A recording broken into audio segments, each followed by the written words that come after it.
Israel பிரதமர் Netanyahu வந்து நேத்தைக்கு ஒரு வீடியோ வெளியிட்டிருக்காரு. அந்த வீடியோல வந்து அவரு ஈரானோட பொதுமக்கள் கிட்ட ஒரு முக்கியமான வேண்டுகோள் வச்சிருக்காரு. என்னன்னா, இந்த மாதிரியான ஒரு அரிய வாய்ப்பை தவற விட்டுறாதீங்க. உங்களோட அரசாங்கத்தை, ஜனநாயக அரசாங்கத்தை நீங்கள் உடனடியாக அமைத்துக் கொள்ளுங்கள் அப்படின்னு சொல்லி ஒரு வேண்டுகோள் வைக்கிறதா சொல்லி ஒரு கூவுன்னு கூவியிருக்காரு. இதே விஷயத்த இவரு இதுக்கு முன்னாடியும், அதாவது ஈரான் மீது தாக்குதல் நடத்தின 2வது நாளும் இதே மாதிரி தான் ஒரு வீடியோ வெளியிட்டாரு.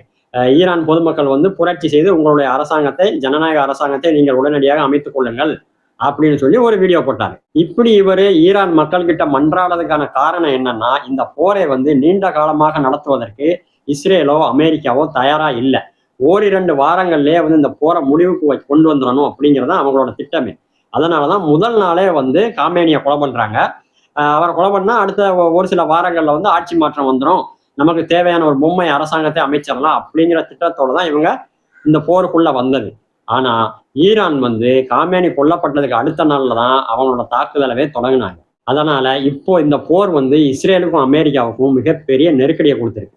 இந்த போரை வந்து இவங்க நீண்ட காலமா நடத்துவதற்கு தயாரா இல்லை அப்படிங்கிறதுக்கு முக்கியமா வந்து 2 காரணம் இருக்கு. ஒண்ணு, இந்த போருக்கு ஆகக்கூடிய செலவு. ஒரு நாளைக்கு இந்திய மதிப்புல சுமார் 10,000 கோடி ரூபாய் வந்து அமெரிக்காவுக்கு வந்து செலவாகுது. ஏற்கனவே மிகப்பெரிய கடன்ல மூழ்கிக்கிட்டு இருக்க அமெரிக்காவுக்கு வந்து இந்த சுமை வந்து மிகப்பெரிய பொருளாதார சிக்கலை வந்து கொடுக்க போகுது.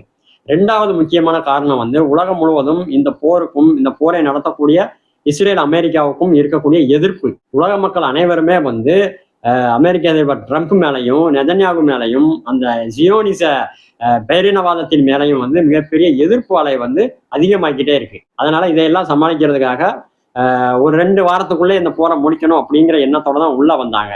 ஆனா இது வந்து அவங்க நினைச்ச மாதிரி இல்லாம அவங்களுக்கே ஒரு மிகப்பெரிய டஃப் கொடுக்குற போரா தான் இருக்கு.